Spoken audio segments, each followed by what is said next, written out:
अस्सलाम वालेकुम नाज़रीन, खुशामदीद। मैं हूँ आपकी खिदमत में हाज़िर डॉक्टर एजाज़ कुरैशी।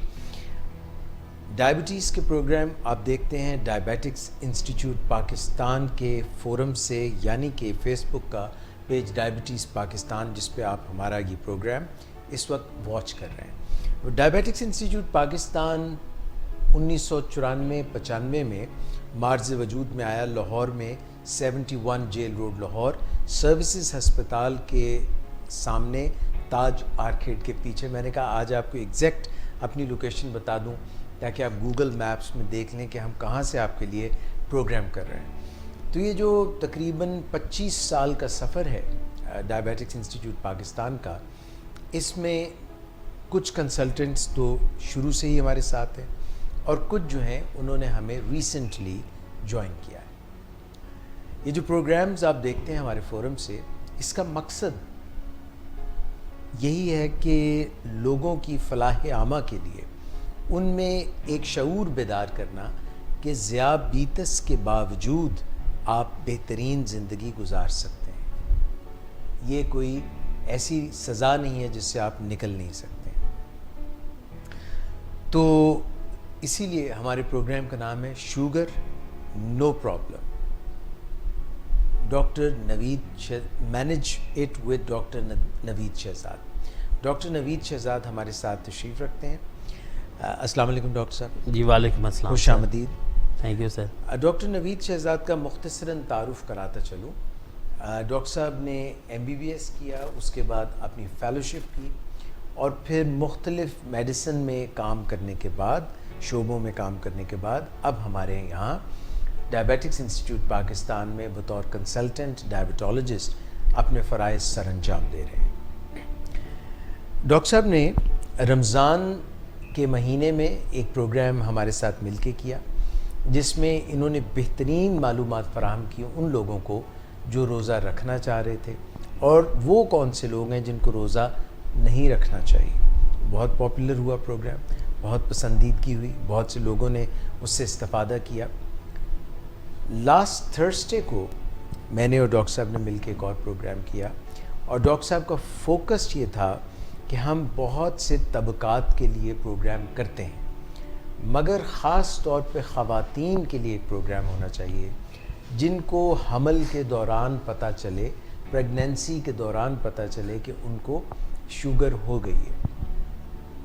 इस पे डॉक्टर साहब ने बहुत ही सैर हासिल गुफ्तगू की और बहुत सी मालूमात दी। डॉक्टर साहब, आज उसी प्रोग्राम को हम आगे लेके चलेंगे। थोड़ा सा रीकैप दे दीजिए जो हमारा लास्ट प्रोग्राम हुआ था। जो हमारा लास्ट प्रोग्राम था उसमें हमने ये लोगों को ये बताया था कि जो हामला ख़वातीन हैं उनको जो शुगर होती है तो आपने उसको देखना कैसे है, किन ख़वातीन के अंदर हमने स्क्रीनिंग करनी है, देखना है कि इनको शुगर हो सकती है और कौन कौन सी अलामात हैं उनको आपने देखना है और माँ और बच्चे की सेहत पे क्या असरात हो सकते हैं। ये हमने जो अपना लास्ट प्रोग्राम था उसमें हमारा मेन जो फोकस था वो इन चीज़ों के ऊपर था। ठीक है। आज हम इंशाल्लाह ताला उससे एक कड़ी और आगे चलेंगे और हम कोशिश करेंगे ताकि लोगों के ज़हनों में जो मुख्तलिफ़ किस्म के सवालात हैं, जो ख़वातीन हैं जिनको इतना इल्म नहीं है, और अपनी गायनेकोलॉजिस्ट जो हैं वो कोलीग्स, उनसे भी रिक्वेस्ट करेंगे कि वो इस चीज़ की तरफ जो है वो ध्यान दें और फोकस रखें और जहाँ ज़रूरत हो हमारी हेल्प लें, क्योंकि ये मल्टी डिसिप्लिनरी अप्रोच होती है। आप अलहदा से एक चीज़ को ख़ुद से मैनेज नहीं कर सकते। ठीक हो गया। अच्छा डॉक्टर साहब, अब ये फरमाइएगा कि ख़ातून है और उनको हमल है और पता चल गया कि शुगर है, स्क्रीनिंग हो गई, पता चल गया, अब वो अपनी शुगर मॉनिटर कैसे करें, चेक कैसे करें और क्या रेंज, किस रेंज के दरमियान रखें? जो अगर ख़वातीन को हमल के दौरान अगर शुगर हो जाती है तो उन्हें चाहिए कि वो अपनी शुगर को जो है वो चेक करें। इसमें जो हमारे पास चीज़ें होती हैं, जो गाइडलाइंस हमें जो प्रोवाइड करती हैं, जो डायबिटिक एसोसिएशन है, वो ये कहती है कि एटलीस्ट मिनिमम 3 से 4 दफ़ा जो है वो दिन में शुगर चेक की जाए शुरू में। बाद में अगर ये भी कहा जाता है कि अगर शुगर बेहतर हो जाती है या उन्हें पता लग जाता है कि अब मेरी इतना कंट्रोल अच्छा चल रहा है, तो वो उसको फिर एक दिन छोड़ के एक दिन भी कर सकते हैं। जो डायबिटीज़ के अंदर हमने लास्ट टाइम जैसे कहा था कि अगर 95 मिलीग्राम पर डेसीलीटर से ज़्यादा हो जाएगी शुगर फास्टिंग में, खाली पेट यानी कि 8 घंटे कुछ ना खाया हो, तो उनको डायबिटीज़ होगी, ज़ियाबतीस का मर्ज़ होगा। ठीक है। अब ये है कि हमारा टारगेट तो इससे कम होगा, यानी कि 95 से हम कम रहे। दूसरा ये कि अगर 1 घंटे के बाद है, वो हमने कहा था कि मिनिमम जो है वो 40, ठीक है, 1 घंटे बाद जो है वो 140 से कम होनी चाहिए, ठीक है। अगर ज़्यादा होगी तो डायबिटीज़ होगा। तो हमारे यही टारगेट होंगे इसके अंदर भी, कि जो हमने पहले बताया था कि ये तशख़ीस के लिए ये चीज़ें ज़रूरी हैं। दूसरा ये कि एक दफ़ा वो अपना खाली पेट जो है वो शुगर चेक करें। दूसरा ये कि जो इसमें कुछ लोग कहते हैं कि जो प्री डिनर यानी कि रात के खाने से पहले, दोपहर के खाने से जो पहले शुगर्स हैं वो इतनी इम्पोर्टेंस नहीं रखती। अच्छा। ठीक है, उसकी वजह ये होती है कि जो प्रेगनेंसी में ज़्यादातर जो ज़ियाबतीज़ होता है, उसका मर्ज़ लाक होता है, वो पोस्ट प्रेंडियल होता है। वो क्या होता है? वो ये होता है कि खाना खाने के बाद कितनी देर बाद? ठीक है, 2 घंटे बाद, 1 घंटे बाद, दोनों चीज़ें हम लास्ट टाइम हमने इसको क्राइटेरिया को अपने को डिस्कस भी किया था कि 1 घंटे बाद शुगर कितनी हो, 2 घंटे बाद कितनी हो और खाली पेट कितनी हो। तो उसी को हम आगे लेकर चलेंगे और कहेंगे कि खाना खाने के बाद जो शुगर है वो ज़्यादा इंपॉर्टेंट होती है, मतलब वो ज़्यादा कंट्रीब्यूट कर रही होती है या उसका हिस्सा ज़्यादा होता है जिन ख़वातीन को हमल के दौरान शुगर होती है। तो उसको चाहिए कि हम उसको मॉनिटर करें। बाकी अगर कोई चाहे तो वो दिन में इससे भी ज़्यादा दफ़ा मॉनिटर कर सकता है, ठीक है, 6 टाइम्स भी मॉनिटर कर सकता है। उसमें ये होगा, एक खाली पेट होगी, 3 जो है वो 2 जो हैं वो हमारे पोस्ट प्रेंडियल हो जाएंगी और 2 यानी कि खाना खाने के 2 घंटे बाद या 1 घंटे बाद या खाना खाने के शुरू होने से पहले, दोपहर और रात के खाने से पहले, और एक दरमियान में वैसे भी चेक कर सकते हैं। तो 6 लेवल की ज़्यादातर ऐसा होता है कि लोग ये समझते हैं कि शुगर को अब हो गया इनको तो दाखिल होने की ज़रूरत है हॉस्पिटल के अंदर। तो ऐसे इसमें दोनों चीज़ें हैं, यानी कि मरीज़ दाखिल भी हो सकता है, मरीज़ दाखिल नहीं भी हो सकता। इसमें जो सबसे अहम जो फैक्टर है या अवामिल जो इसमें जो अहम हैं, उनमें से एक ये है कि जिस मरीज़ को हुई है उसको कितना पता है कि शुगर कैसे आगे लेकर चलनी है। हाँ, एजुकेशन जो तालीम जो है वो सबसे ज़्यादा। फिर उसके घर वालों को इसकी अहमियत का अंदाज़ा होना ज़रूरी है। और फिर जो आपका ट्रीटिंग फिजिशियन है, जिसके पास आप ट्रीट हो रहे हैं, जो आपका इलाज कर रहे हैं, वो या जो गायनिकी डॉक्टर, ठीक है, वो आपको किस तरह से देखते हैं। तो दोनों पैराओं में हम इसको लेके जा सकते हैं, यानी कि हम खुद से भी मरीज़ को ये तालीम और आगाही दे सकते हैं, आप इसी तरह शुगर मॉनिटर करें, फिर इस तरह हमारे पास चार्ट बना कर लाएँ तो हम उसको प्रॉपर एक तरीके से मैनेजमेंट करेंगे। तो मिनिमम भी अगर एक खातून चाहे तो मिनिमम 3 से 4 टाइम यानी कि 3 से 4 दफ़ा उसको शुगर चेक करनी चाहिए, जब तक उसकी शुगर एक स्टैंडर्ड लेवल, वो कौन सा हमारा लेवल है, अगर उसकी खाली पेट 95 से कम हो, ठीक है, खाने के 1 घंटे बाद 140 से कम हो और 2 घंटे बाद 126 से कम हो, 126 मिलीग्राम से। तो ये हमारे लेवल्स हैं जिसको हम टारगेट करके आगे चलते होते हैं। मैनेजमेंट कैसी है, इसमें मुख्तलिफ़ किस्म की जो रिसर्चेज़ हैं वो अवेलेबल हैं, ठीक है। कुछ लोग ये कहते हैं कि खाली पेट ले लें और 1 घंटे बाद ले लें, तो डिफरेंट किस्म की रिसर्चेज़ हुई, उन्होंने कहा कि ये दोनों बराबर हैं कि आप खाली पेट 1 घंटे बाद चेक करें या 2 घंटे बाद करें। तो ये तीनों की इक्वल इंपॉर्टेंस है, कोई इसमें ख़ास फ़र्क नहीं। किसी स्टडी के अंदर होगा क्योंकि खाली पेट ज़्यादा अहम है, ठीक है। हमने बेसिकली जो मरीज़ को, हमने लास्ट टाइम भी इस बात को कहा था, हमने मरीज़ को फोकस ये करना है कि उसको पेचीदगी ना हो, ठीक है, उसका ब्लड प्रेशर ना बढ़े, पेशाब के अंदर प्रोटीन ना आए, सोजे ना पड़ें, बच्चे का वज़न बड़ा ना हो जिसकी वजह से पेचीदगियाँ हो सकती हैं, मतलब ऑपरेशन करना पड़ जाता है, या बच्चा जो है वो क्या कहते हैं जल्दी पैदा हो जाता है, मतलब अपनी पूरा हमल पूरे किए बगैर पहले ही पैदा हो जाता है, या फिर बाज़ का डिलीवरी के दौरान बच्चे का बाजू निकल जाता है जिसे शोल्डर डिस्टोशिया कहते हैं, उसमें फिर आगे मज़ीद पेचीदगी होती है, सारी उम्र के लिए हो सकता है, नसें ना काम करें। तो हमारा मकसद होगा कि हम इन चीज़ों को रोकें। अब ये कि अब ये दूसरा इस चीज़ पे भी मुनसिर है कि मरीज़ कितनी दफ़ा खुद से करना चाहता है, ठीक है, और मरीज़ को पीछे से बैकग्राउंड में हमने उसको कितना एजुकेट किया हुआ है कि ये कितना अहम है और कितना ज़रूरी है, ना सिर्फ उस वक्त हमल के लिए बल्कि बाद में आने वाली ज़िंदगी के लिए भी, माँ और बच्चे दोनों के लिए। तो इसलिए शुगर 3 से 4 दफ़ा कम से कम ज़रूर देखें, जब तक शुगर हमारी उस टारगेट वैल्यू के अंदर या उस रेंज के अंदर या उस क्या कहते हैं हिस्से में ना आ जाए जिसमें जो है वो हमें ये होगा पेचीदगियों का डर ना हो। तो इसका मतलब है कि शुगर हमल के दौरान आम तौर पे जितनी नॉर्मल रखी जाती है उतनी नहीं होती, उससे भी ज़्यादा नीचे रखी जाती है। उसके मतलब ये सारी जो चीज़ें होती हैं वो ट्रायल्स हुए हैं, रिसर्चेज़ हुई हैं, ठीक है, उसके ऊपर ये बेस्ड है, ये एविडेंस बेस्ड, मतलब जिसे हम कहते हैं कि सबूत के तौर पे उन्होंने ये किया हुआ है कि ये हमारी गाइडलाइंस हैं और ये हमारा एक टारगेट वैल्यू है, ये हमारा गोल है कि हमने इसको अचीव करना है। तो डॉक्टर साहब इसमें हाइपोग्लाइसीमिया का फिर चांस नहीं बन जाता? इसमें यह कि जो हाइपोग्लाइसीमिया का भी चांस होता है, और हो भी सकता है। अगर मतलब ये है कि वो हम अभी आगे ग़िज़ा की सूरत में जो है वो बताएंगे कि कैसे आपने हाइपो को प्रिवेंट करना है, और जब हाइपो हो जाए तो फिर हमने इसको कैसे आगे चलना है। वैसे जनरली तौर पे इसमें भी हाइपोग्लाइसीमिया यानी कि शुगर के कम होने की तारीफ़ वही है, अगर 60 मिलीग्राम डेसीलीटर से कम हो जाए, मरीज़ को पसीना आना शुरू हो जाए, मतली होना शुरू हो जाए, घबराहट हो जाए, दिल की धड़कन तेज़ हो जाए, मरीज़ को नींद बेहोशी होनी शुरू हो जाए, तो ये सारे हाइपोग्लाइसीमिया के शुगर कम होने के हैं। ठीक है। तो डॉक्टर साहब दूसरी तरफ जो शुगर बढ़ी हुई, आप किसको कहेंगे? फाके की हालत में, 8 घंटे के फाके की हालत में आप कहेंगे नहीं भाई इसकी शुगर ठीक नहीं है, या खाने के घंटे बाद कितनी हो तो आप कहेंगे ये ठीक नहीं, उसमें जो 2 घंटे बाद कितनी हो तो आप कहेंगे ये ठीक नहीं, और अगर रात को कोई 2-3 बजे अगर शुगर चेक करें जगा के तो ये अच्छा आइडिया है या नहीं? देखिए, कोशिश करें कि आप इस तरीके से रखें कि मरीज़ को तालीम, क्योंकि हमारी डायबिटीज़ की जितनी भी जो तशख़ीस है उसका इलाज है, वो तालीम सबसे पहला बुनियादी जो है उसमें अहम जो है वो अंसर है। अब ये है कि मरीज़ को चाहिए कि वो खाने के 1 घंटे बाद उसकी 140 से कम होनी चाहिए, 140, ठीक है, और 2 घंटे बाद 126, 126 जिसे हम कहेंगे।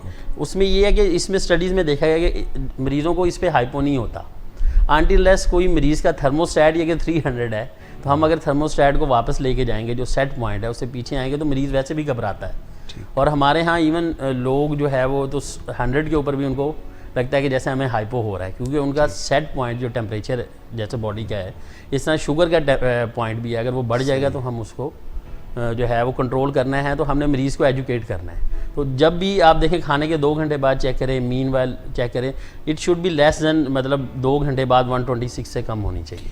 डॉक्टर साहब HbA1c भी चेक करानी चाहिए हमल के दौरान? अच्छा, हमल के दौरान इसके बारे में ये, क्योंकि प्रेगनेंसी में जो है वो हमारी क्योंकि बॉडी स्ट्रेस में होती है, इन चीज़ों में होती है, बाज़ औक़ात खून की कमी भी हो रही होती है, तो इसमें जो HbA1c है वो बेसिकली जितनी ज़िंदगी होती है हमारे सुर्खुलियों की उस पर मुनसिर है, तो प्रेगनेंसी के दौरान वो थोड़ा बहुत चेंजेस आती हैं, तो इसलिए ये 100% रिलायबल नहीं रहता। ठीक है, बाद क्योंकि हमारे यहाँ औरतों में वैसे खून की बहुत कमी है, तो इसलिए वो प्रेगनेंसी में वो फिर हमें फॉल्स वैल्यू दे देता है। ठीक है, क्योंकि उसने जितना जो है वो ज़िंदगी है सुर्खुलिये की, उतनी उसने हमें वैल्यू देनी है, तो वो कम होगी तो ऑब्वियसली वो हमें फॉल्स ही वैल्यू देगी, ये पेशेंट में ठीक भी है, तो इसलिए प्रेगनेंसी में हम अवॉइड करते हैं, मतलब शुरू में आप स्क्रीन कर लें तो बेहतर है। राइट। डॉक्टर साहब ये ग्लूकोमीटर से चेक कर लें अपनी उंगलियों से, या लेबॉर्ट्री जाके नाड़ से चेक कराएं? देखें, बार बार मरीज़ के लिए लेबॉर्ट्री में जाना मुश्किल हो जाता है, तो इसलिए जो घर में हमारी जो ब्लड है वो भी हमें आलमोस्ट क्लोज टू नॉर्मल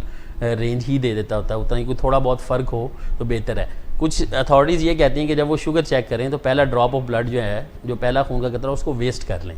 अच्छा, ठीक है, फिर दूसरे ड्रॉप पे चेक कर लें, तो उसमें भी 15-20 मिलीग्राम की वेरिएशन आ जाती है, तो ये भी मरीज़ को हम बाज़ औक़ात अपने क्लिनिक्स के अंदर ये एजुकेट करते हैं, उसको तालीम देते हैं कि आप इस तरह भी शुगर चेक कर सकते हैं।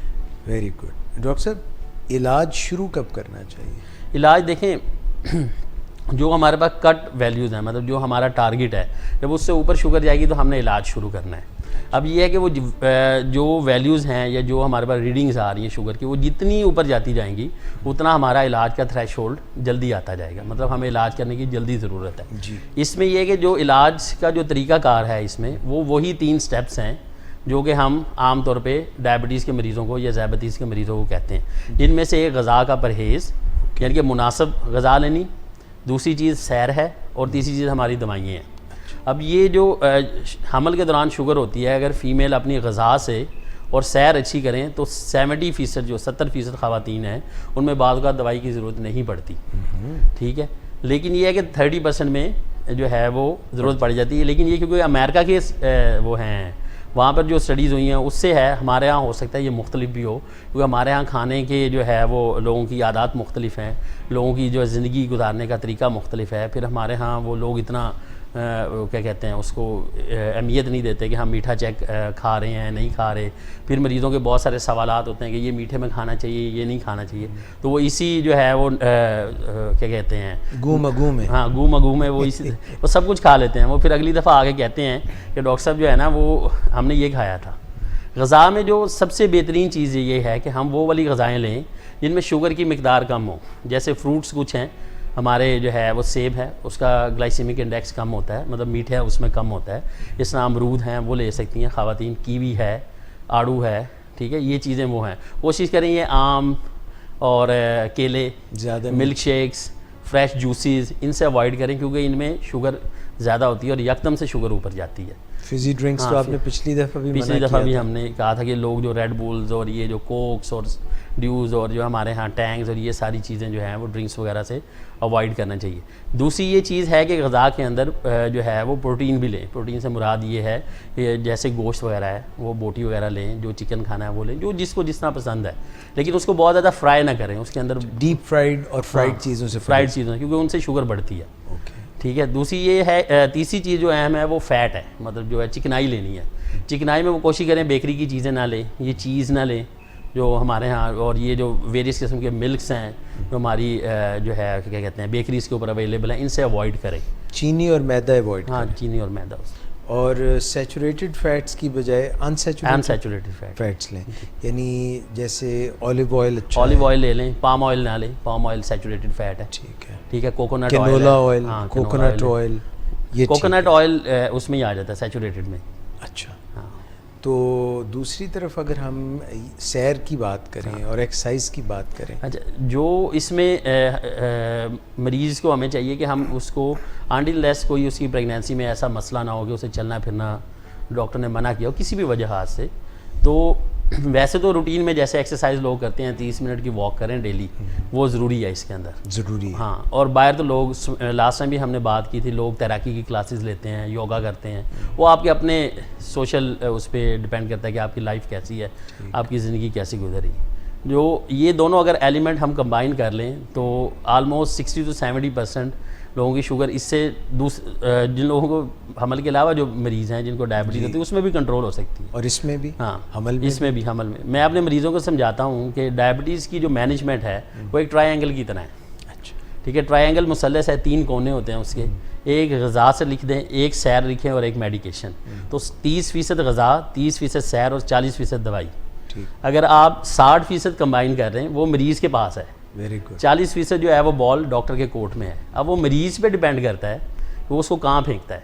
राइट। वो चाहे 1 लाख रुपए की दवाई भी ले ले, वो पर ईयर या जितनी भी ले ले महंगी दवाई, जब तक वो 2 कोने वो कंप्लीट नहीं करेगा तो वो ट्रायंगल नहीं, मुसल्लस नहीं पूरी होगी और उसमें बीमारियाँ बढ़ती जाएंगी, चाहे वो हमल के दौरान हो या हमल के बगैर जिन लोगों को आम रूटीन में जिन लोगों को शुगर होती है।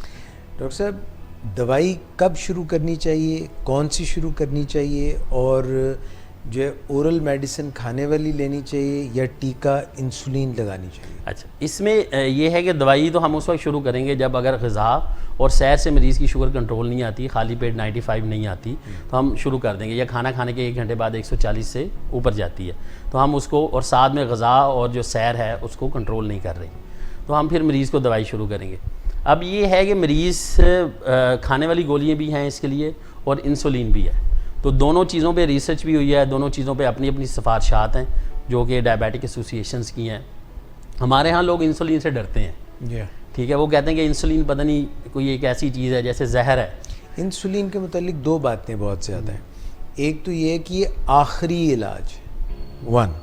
नंबर 2 कहते हैं कि एक दफ़ा इंसुलिन अगर इंजेक्ट कर ली तो ये लग जाएगी, वो मतलब मीठे जहर की तरह है। कुछ ऐसे ही। इसमें फिर आप पेशेंट को ये भी कह सकते हैं कि देखें, अगर आपके घर के अंदर पानी आ रहा है और मोटर ख़राब हो गई और मैकेनिक 2 दिन नहीं आएगा, तो हम इस चीज़ का इंतज़ार तो नहीं करेंगे कि मैकेनिक आएगा तो मोटर ठीक करेगा, तो हम पानी कहीं से लेंगे, या हमसायों से लेंगे या बाज़ार से ख़रीदेंगे।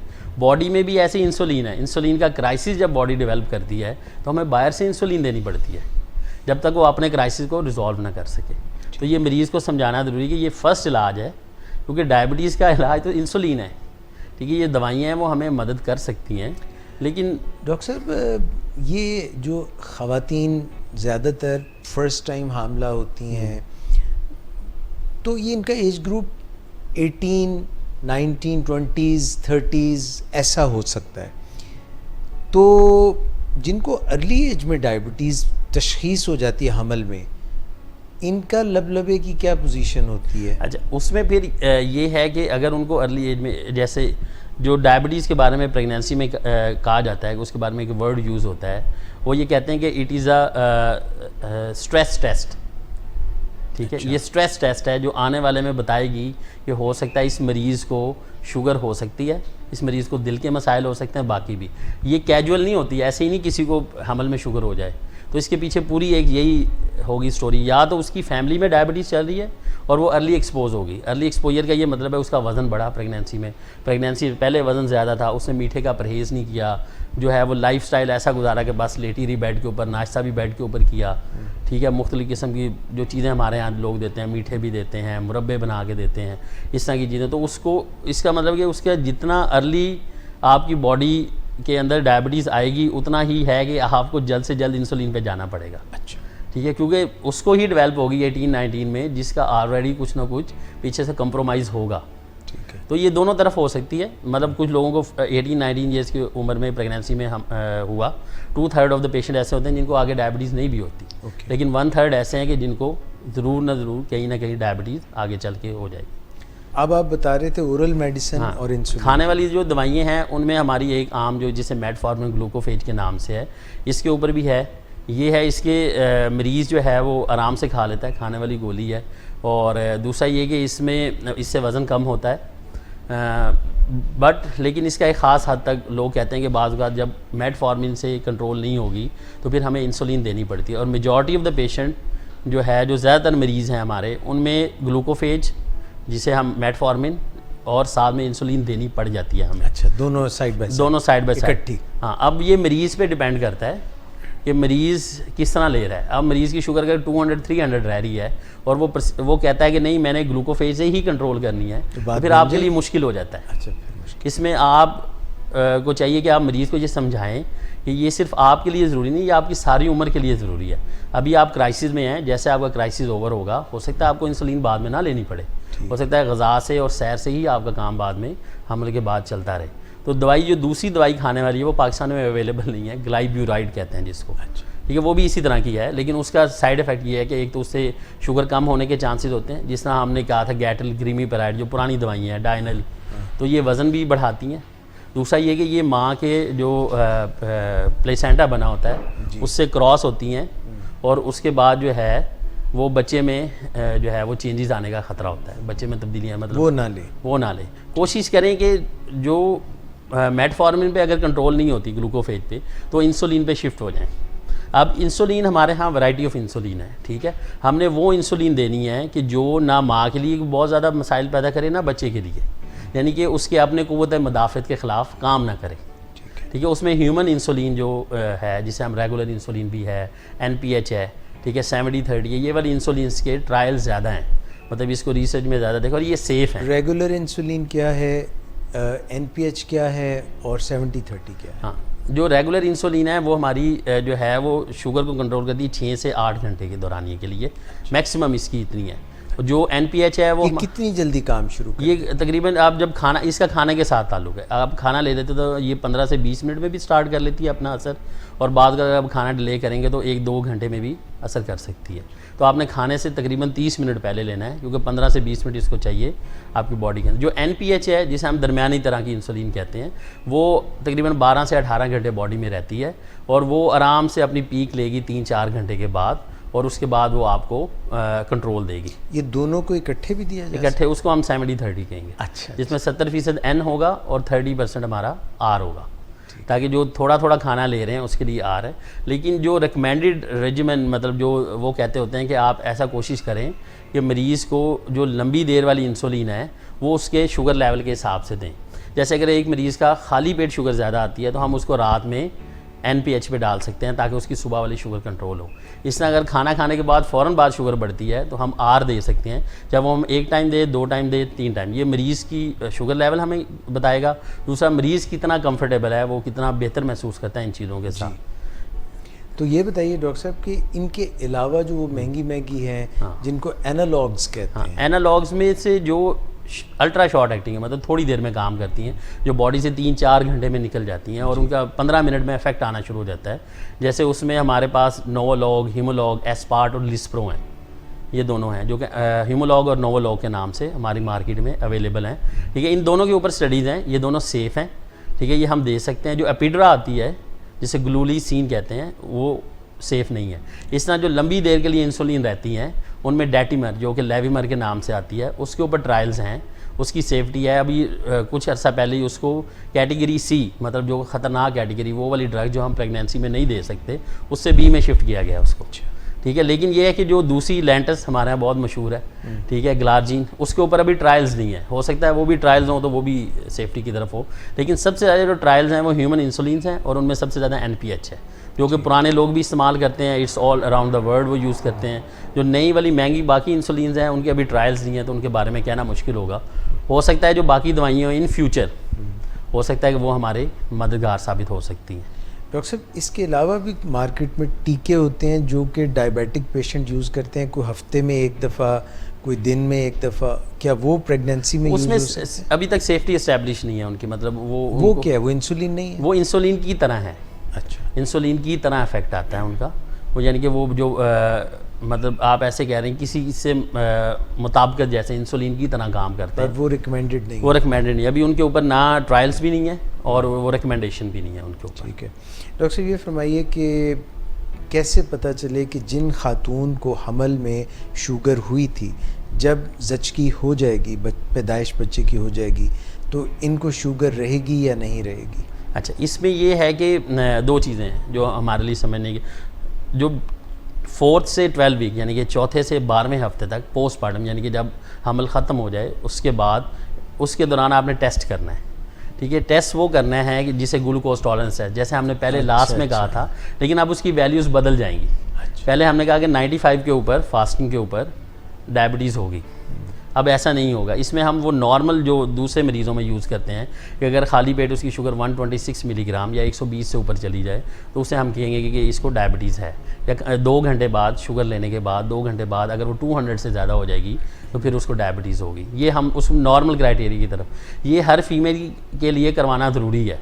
अब बाद का ये होता है फीमेल के लिए, मतलब जो जिसको हमल के दौरान शुगर हो तो उनको बाद में ये करवाना चाहिए ताकि वो देखें। और इसके बाद भी वो उनको चाहिए कि पहले वो 6 मंथली या तो अपना GTT करवाएं, मतलब ग्लूकोज टॉलरेंस टेस्ट करवाएं जो हमने लास्ट टाइम भी बताया था, और या फिर वो HbA1c कराएं, क्योंकि अब हमल ख़त्म हो गया है, वो वाली स्ट्रेस की स्टेट जो है वो चली गई हुई है। तो अब वो HbA1c 6 month for 1 year, and then according to the patient की फैमिली कैसी है, उसका वज़न बढ़ा हुआ है, ठीक है, उसको ब्लड प्रेशर हो जाता है, खुदा ना खासे किसी और मसले की दवाई ले रहा है, तो फिर मिनिमम 3 ईयर्सली वो कहते हैं कि वो लोग जिनकी फैमिली में डायबिटीज़ हो, जिनका वज़न ज़्यादा हो, ठीक है, और जिनको और पेचीदगियाँ जैसे ब्लड प्रेशर का डेवलप हो जाना है, तो उनमें वो 3 ईयर हार्मोनल डिस्टर्बेंस भी जिनकी हिस्ट्री हो तो उनको रेगुलरली स्क्रीन करना चाहिए। हमारे यहाँ ये होता है कि लोग एक दफ़ा कराते हैं ग्लूकोज टॉलरेंस टेस्ट और उसके बाद वो कहते हैं कि डॉक्टर साहब ने कह दिया है कि हम ठीक हैं तो हम घर जा रहे हैं। हालांकि 2/3 से 1/3, कोई स्टडी कहती है कि 1/3 फीमेल्स वो सब्सिक्वेंट प्रेगनेंसी में उनको, यानी कि अगली प्रेगनेंसी के अंदर, अगले हमल के अंदर शुगर हो सकती है। और फिर जब 2 दफ़ा आपको हमल में शुगर होगी तो फिर इसका ये मतलब है कि आप अगर परहेज़, सैर और ग़िज़ा का परहेज़ नहीं करेंगे तो आपको अगले जो है वो तकरीबन 2 से 3 सालों में शुगर हो सकती है। और अगर HbA1c अब तो कहते हैं कि 5.7 से ऊपर हो तो वो अगले 2 सालों में उसको शुगर का मसला लाहक हो जाएगा। उसके लिए ये है कि वो अच्छे तरीके से अपना परहेज़ करें। डॉक्टर साहब, कोई टेक होम मैसेज, कोई अहम बात? जिस तरह हमने लास्ट टाइम जो अहम बात थी वो ये था कि हेल्दी लाइफस्टाइल हो। इस दफ़ा ये हो कि अपनी शुगर की हमल के दौरान अहमियत को जानिए, उसको सीरियसली लीजिए और उसको जो है वो प्रॉपर अपने फिजिशियन से, अपनी गायनेकोलॉजिस्ट के साथ उसको मशवरा करें और उसको कंट्रोल करें ताकि आप आने वाली पेचीदगियों से जो है वो बच सकें। डॉक्टर नवीद शहजाद, बहुत शुक्रिया, आपने बहुत ही तफसील से बताया। Thank you very much. Thank you sir. ख्वातीन और हज़रात, आज के प्रोग्राम में हमारे साथ थे अभी doctor Naveed Shahzad, consultant diabetologist, क्योंकि बात गायनेकोलॉजी की हो रही थी तो मेरे मुंह से निकल गया गायनेकोलॉजिस्ट। मगर हर गायनेकोलॉजिस्ट को भी अगर उनकी पेशेंट जो है हमल के दौरान उसको डायबिटीज़ की प्रॉब्लम आ रही है तो डायबिटोलॉजिस्ट से ज़रूर रब्ता करना चाहिए। जैसा कि डॉक्टर नवीद शहजाद भी यहाँ पे मौजूद हैं, consultant diabetologist, diabetics institute Pakistan में प्रैक्टिस कर रहे हैं। तो अगर कोई आपकी क्वेरी हो, कोई सवालात हों तो वो भी आप कर सकते हैं। नेक्स्ट प्रोग्राम तक के लिए इजाज़त दीजिएगा, अपना बहुत ख्याल रखिएगा। अल्लाह हाफ़िज़।